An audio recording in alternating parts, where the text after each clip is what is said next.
I want to thank Rev Catherine for doing both the reading and the message today. She is such a gifted speaker and storyteller, and I know you are going to love this message. I want to also acknowledge Gary Lynn Floyd and our music team for the great music today. This month of May, we're continuing our journey on the intuitive side with a message today, Dream Big. It's a powerful invitation. We're not talking about wishful thinking or fantasy disconnected from reality. We're talking about dreaming big as a sacred act of allowing ourselves to imagine a life and a world and a version of ourselves that's bigger than any fear or any limitation or any old conditioning. So many of us were taught to be realistic, to play it safe, to keep our expectations small so we're not disappointed. Gratefully, I was taught to dream big. And as our reading suggested today, every great movement, every healing, every invention, every transformation begins because someone dared to think of something greater before anyone else could do it. That envisioning is part of our science of mind perspective. Dreaming big isn't arrogance, it's spiritual partnership with the divine. The infinite is always seeking further expression through us. Ernest Holmes taught us that life is forever expanding and creating and evolving. The question is not whether the possibility exists, it's whether we're willing to open ourselves to it. So today, Rev Catherine explores how to move beyond our limitations, how to trust that vision within us and say yes to that bigger life. Before I turn you over, let me give you your question for the week. What is the one choice you might make today to let go of limited thinking, to dream big so as to expand your consciousness, and to readily receive your good? One more time. What is the one choice you might make today to let go of limited thinking, to dream big so as to expand your consciousness, and to readily receive your good? And now, enjoy the message that Rev Catherine Bonin has created for you. It is fabulous. So 2 men went fishing. One was an experienced fisherman, and the other, not so much. Every time the experienced fisherman caught a big fish, he put it in his ice chest to keep it fresh. But whenever the inexperienced fisherman caught a big fish, he threw it back. The experienced fisherman watched this go on all day long, and finally, he got really tired of watching his friend waste that good fish. "Why do you keep throwing back all the big fish you're catching?" he asked. And the inexperienced fisherman said, "It's because I only have a 6-inch frying pan." You see, sometimes, like that fisherman, we throw back our big plans, our big dreams, our big jobs, the big opportunities that God gives to us. And that's because the amount of good that we believe that we can receive is limited. It's because our faith is too small. We laugh at that fisherman who didn't figure out that all he needed was a bigger frying pan, but we put limitations on ourselves all the time. Today's question is, how ready are you to increase this amount of good that you receive in your life? It starts with increasing our faith. So in this teaching, we believe that God is all that there is, that there's no spot where God is not. Yet we often doubt, maybe not consciously, but we do. It's evident in our actions. We give our problems and our challenges to God, trust that God will take care of it. Then, quietly, without sometimes even knowing it, we take them back. We pick them up again.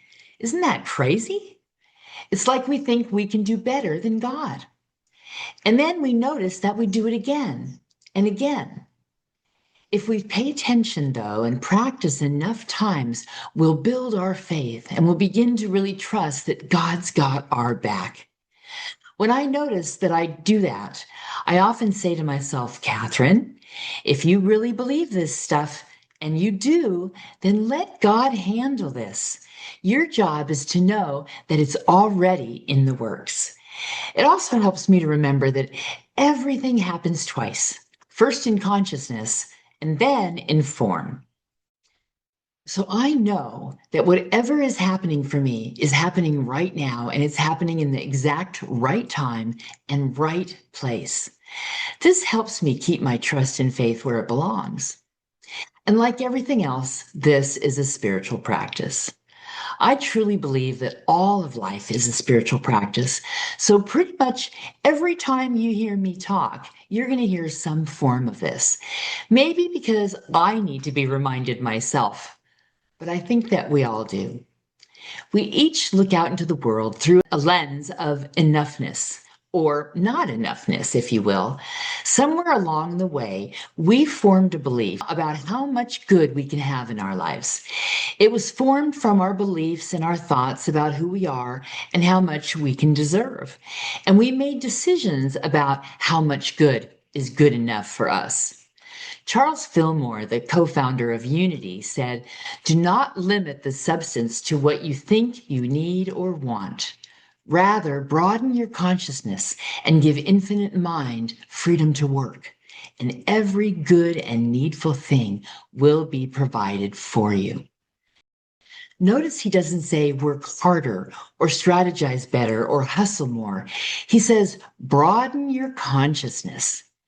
Have faith, and then have even more faith.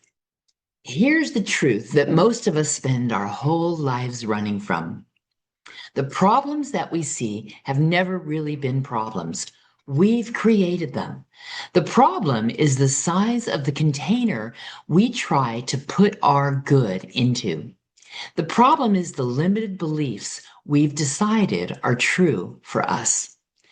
We're all in a sort of prison, a cage we can't see, a cage of our own making. There's a story about a flea circus. You put fleas in a jar with a lid, and they jump and jump and jump, and they hit the lid. Over and over and over again, they jump and hit their heads on those lids. Then, after a few days, you can take the lid off. And you know what happens? The fleas keep jumping to exactly the same height. The lid's gone, but they've trained themselves to stop where the lid was. This is you. This is me. This is most of humanity. We're walking around with these invisible lids. We're given messages early, often, and repeatedly about what's possible for us. We hear things like, money doesn't grow on trees. People like us don't live like that. Who do you think you are? Or be realistic, or don't get your hopes up. We're told these kind of things, and we accepted these messages. We even started telling them to ourselves. We built a ceiling, and then we built walls. We allowed that kind of thinking to create boundaries that separate us from our good, boundaries that separate us from remembering that we are one with the one. And then when we build those walls, we look up at the ceiling and at those walls, and we call it reality. But it never was reality. It was only a belief about reality, a false belief. And beliefs can be changed.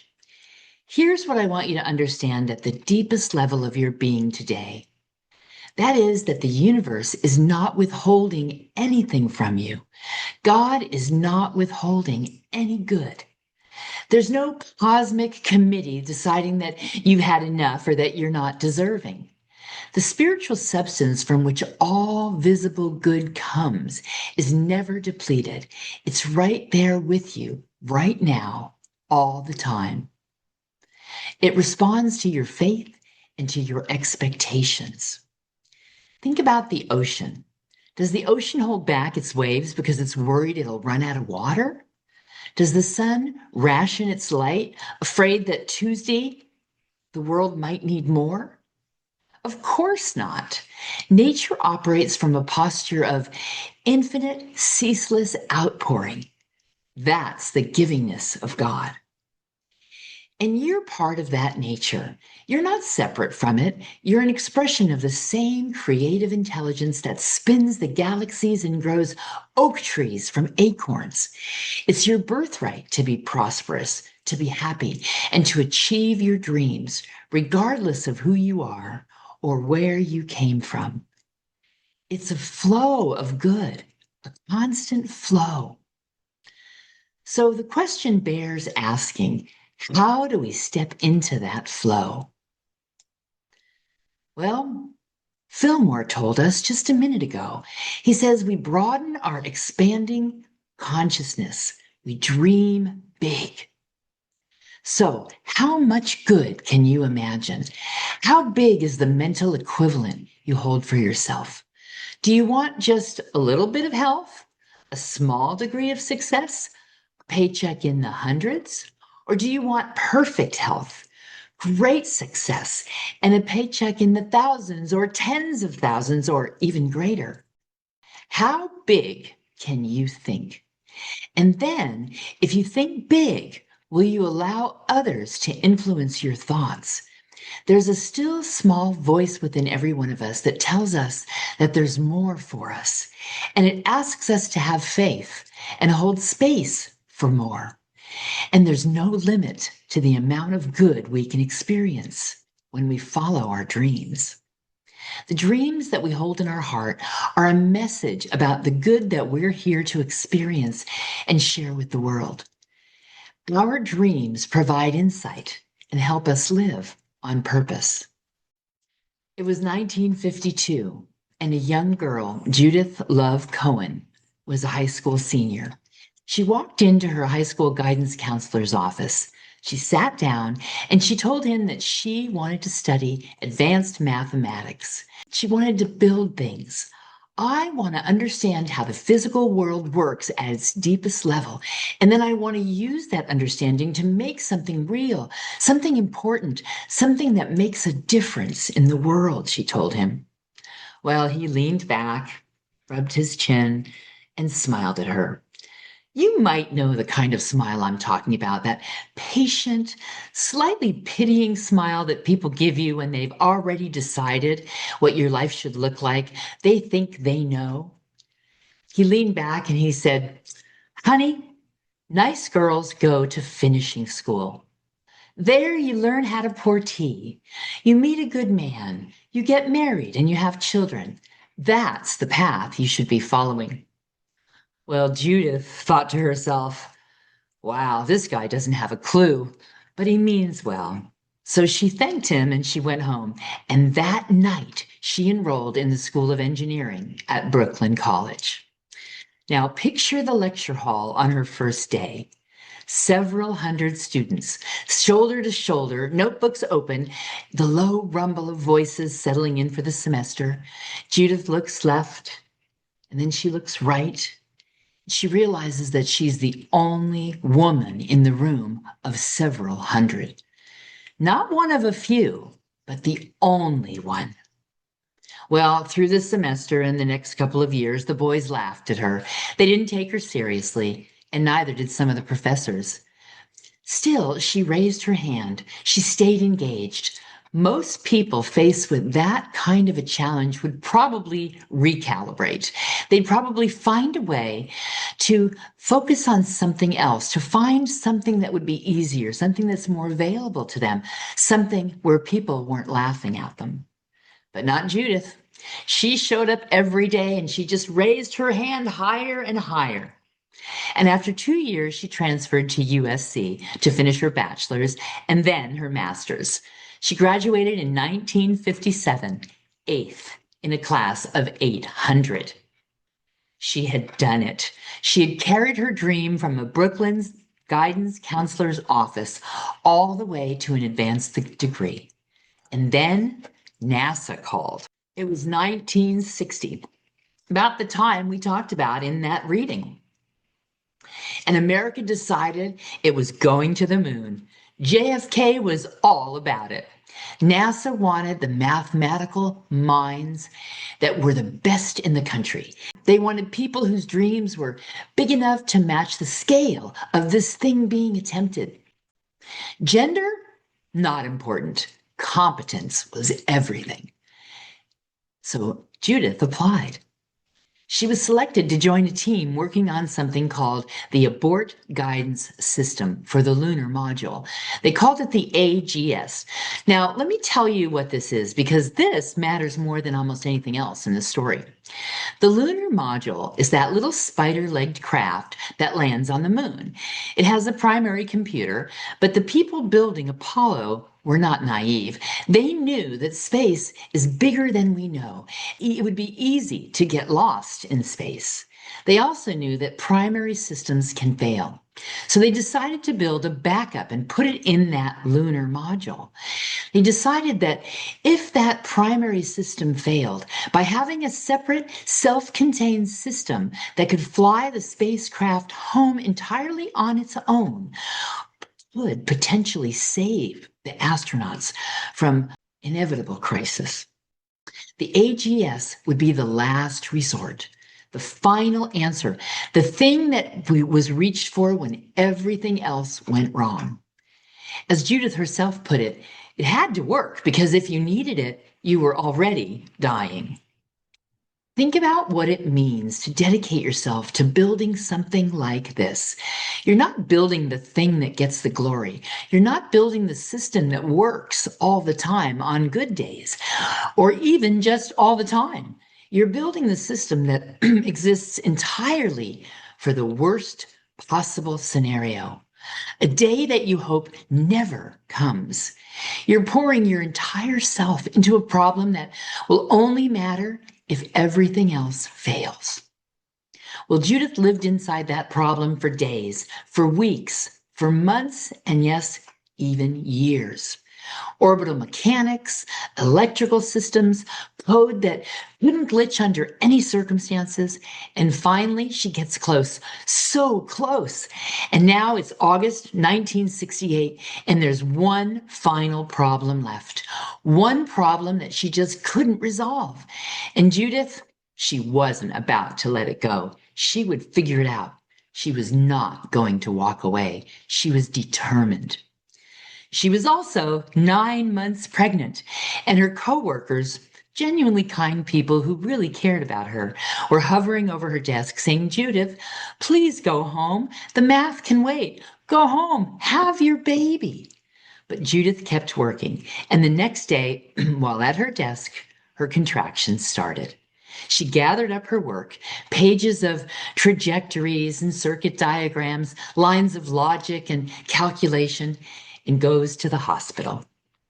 In the hospital maternity ward, Judith Cohen was in labor, but she was also working, scribbling down things in between contractions on computer printout sheets, because the problem was still there, and she would chase it until she figured it out. Well, a nurse walked into the office. "Ma'am," the nurse said, "you're in labor. Put down the papers." "I'm in math," Judith said. And then, like a flash of lightning, right there in the hospital room, in that impossible place between contractions, it came to her, the solution, the final piece of the puzzle that she had been working on for so long. So she jotted it down, put down her papers and her pencil, and then she pushes. Within minutes, Judith delivered a healthy baby boy.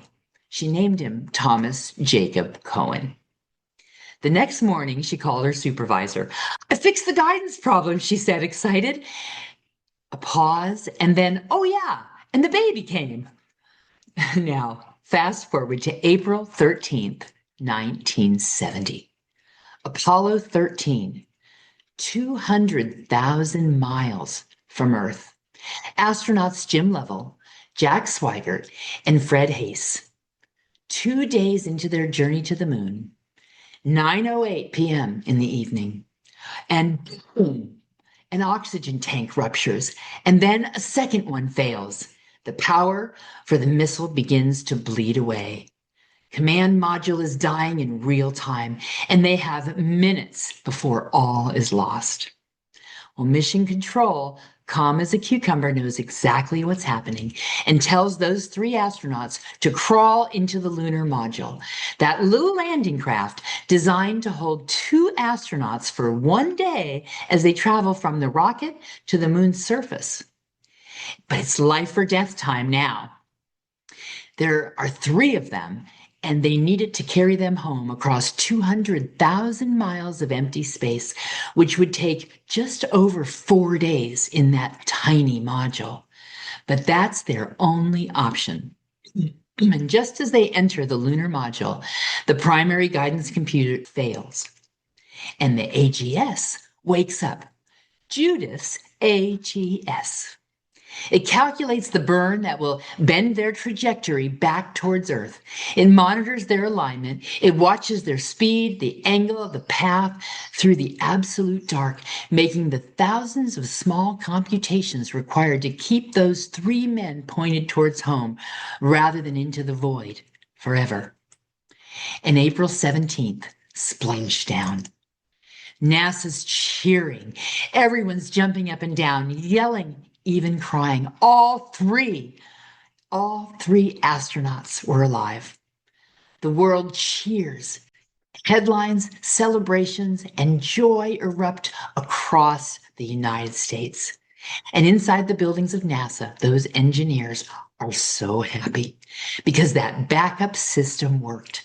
That last resort system, the one built for the worst possible scenario by a woman who refused to put down her pencil, even in a hospital bed, worked perfectly when they needed it to work perfectly. Judith's dream was fully realized at 200,000 miles away from the Earth's surface. Well, the Apollo 13 crew came to NASA to say thank you in person. They shook hands, they made their rounds, and all 3 shook Judith's hand. There was no big speech, no dramatic moment, just 3 men who made it home alive because of this woman who refused to give up on a dream. Then Judith went back to her desk and kept working. She kept going because that's what dreamers do. They don't stop when they've arrived somewhere because the dream keeps expanding like our consciousness. It grows and it takes us where we need to go next. Well, Judith worked on the Hubble Space Telescope. She worked on satellites that would run for 50, 60, 70 years. She wrote papers and she got patents. She danced with the Metropolitan Opera, and she wrote a children's book called You Can Be a Woman Engineer, because she never forgot sitting in that guidance office, hearing that guidance counselor tell her that she had to have a different dream. She said, television has given girls lawyers. I'm going to give them astronauts. And on July 25th, 2016, just about 10 years ago, Judith Cohen passed away. After her passing, her son, Thomas Jacob Cohen, who the world knows as actor and comedian Jack Black, posted an obituary with a photo of his mom from 1959, young and serious, standing next to a spacecraft. My mom literally helped save Apollo 13. She finished the calculations while she was in labor with me. How do you top that? You can't, he wrote. Here's what I keep thinking about. A 19-year-old girl in Brooklyn had a dream. Someone smiled at her and told her it wasn't her dream to have. And she looked back and smiled and decided quietly and completely, without any drama, that she would have it anyway. She didn't fight with the counselor. She didn't argue. She didn't make a speech. She just went home and she followed her heart. She followed that still small voice. She followed her dream. And she enrolled in engineering school. And that dream, that private, stubborn, unspectacular act of refusing to accept something small, traveled 30 years through lecture halls where she was laughed at, through the graduate program where she was all alone, through equations she wouldn't put down, even in active labor, all the way to a spacecraft 200,000 miles from the surface of the Earth, where it saved 3 lives. That's what a dream can do. Judith never flew, but she made sure that others could. From a hospital bed, between contractions, with a pencil. Judith wouldn't accept the limitations the world or the guidance counselor wanted to put on her. She knew she had something big to give. And so do you, my friends. So do you. The fact that you're still here, that you're breathing right now, says that you're not done. So my question for you is, how much good will you accept for yourself? Are you ready to let go of the limitations you've allowed to be the ceiling and the walls around you? Those limitations that hold back your good. How big is your container? In a new design for living, Ernest Holmes, the founder of the Science of Mind, asks us to consider whether we're measuring our good with an eyedropper, a teaspoon, or a bucket.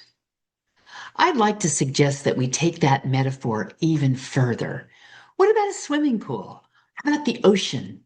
How about the entire universe? What if beyond all we can imagine, there's even more good for us?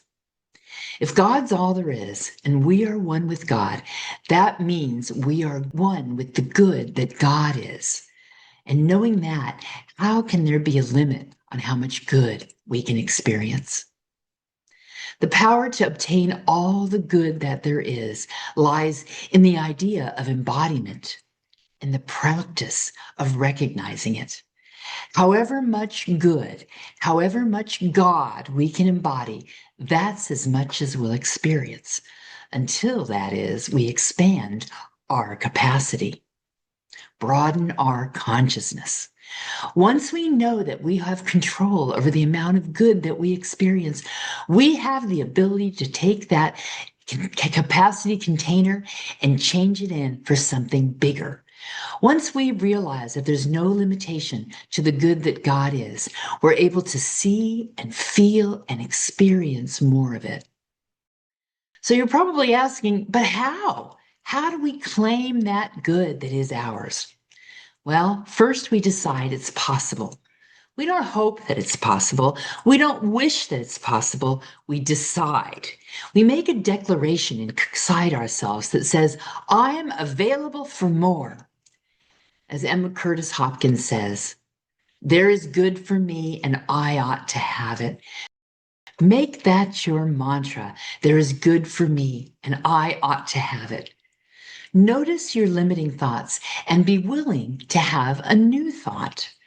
Allow yourself to be surprised and tickled by how good things can be. That single interior shift from hoping and wishing to deciding changes your energetic posture completely. You stop leaning away and you start leaning in.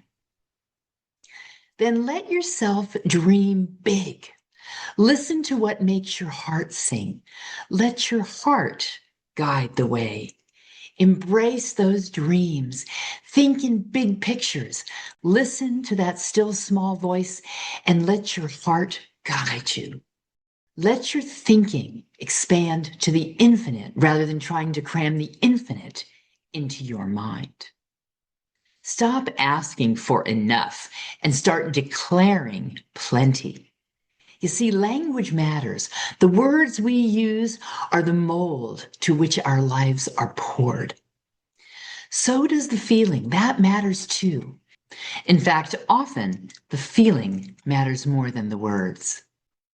Can you feel how good it is to have enough? To be enough? To know that everything you need is provided for you? Pay attention to the places in your life where you actually feel and practice feeling more. Practice feeling what it would feel like if you already had what it is your heart desires. And here's a big one. Act as if what you want to have is already yours. And if that's too tough for you at first, act as if it's on its way. Because we believe, as I said earlier, that everything's created twice, first in consciousness and then in form. So create it in consciousness. And then let God do what God does and bring it into your life. Know that it's on its way. Have faith that it's on its way. Then practice gratitude as a spiritual technology, not gratitude as politeness, not perfunctory thank yous before dinner or when someone does something for you. Gratitude as a signal, a powerful broadcast, a message that goes out to the universe that says, I see the good that is already here. I'm tuned into that frequency. This is so good. More, please. True thanksgiving can be likened to rain falling upon ready soil, refreshing it and increasing its productivity. Let go of the how. This is one of the things that trips us up. Even those spiritually sincere people get tripped up by worrying about how things are going to happen. We'll affirm all day long, but then we'll spend 20 minutes trying to figure out how we're going to bring it about. And the moment we do that, we've shrunk the infinite back down to the size of our limited imagination. Your job is not to figure out the how. Your job is to be very clear on the what, to know what it looks like and how it feels, and to be open to let God bring it into your life, to let God worry about the how. So what is it that you tell yourself about yourself? Does that little voice speak words of criticism or words of empowerment and love? Pay attention. Every word, every thought, every action is a prayer. So it's important that we align our language and our behavior with the truth of our higher self. It's not so hard when we really believe that spirit is flowing through us, that everything we need is already here. By recognizing that the good we have in our lives now, by being grateful and knowing that it's enough.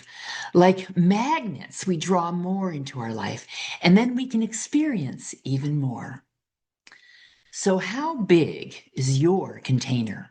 Are you measuring the good in your life with an eyedropper, with a teaspoon, or with a bucket? Can you even imagine a swimming pool? Can the good that's available to you be even bigger than that? As big as the ocean, or as big as that vast universe? So tonight, when the sun sets, go outside, look up, and ask yourself, how much good can I allow into my life? And my friends, dream big. Let's pray. And I relax into that knowing that God is good and good is God, and there is good for me, and I ought to have it. There is only that one power. There is only that one presence that lives in me. It lives in my heart. It has planted a seed in my heart, that seed that connects me to all of the universe, to all of creation. I know that I am connected not only to spirit, but to the spirit within every other person who walks this planet. For I know that there is a big dream in every one of us, and that spirit guides the way, lights the way, shows us where to put our foot on the path as we move towards accomplishing that dream, as we live our purpose. How great it is to be able to let go of limitations, to dream big, and to claim the good that is already ours. This I know for myself and for each person here. And I am so grateful. I am grateful for this knowledge. I'm grateful for this philosophy. I'm grateful for that feeling in every cell of my being that says, this is how it is. And from that place of deep gratitude and tremendous love, I release my word I call it good because I know it is. And so it is. Blessings, my friends, until we meet again. Wow. Reverend Catherine never disappoints. And I particularly like the engineer who was one in a group of 800, considering even 10 years later, I was one in three in a group of 400. Things didn't change much in those 10 or 12 years. Anyway, before we conclude, let me give you your affirmation for the week. How is it I so easily, effortlessly, and willingly let go of limited thinking, dream big so as to expand my consciousness, and readily receive my good? Reverend Catherine delighted us with her message, and she challenged you to dream big and listen to your heart. And of course, I'm going to encourage you to commit to some spiritual practices that'll help you remember to dream big. Join us for our call after the service and hear about some of those practices and some questions that might expand how you saw the service. Thank you so much to everyone who is donating to our community and allowing us to continue in this world of online YouTube videos, and also to continue our gifting and our support in the community here. Enjoy our offertory song.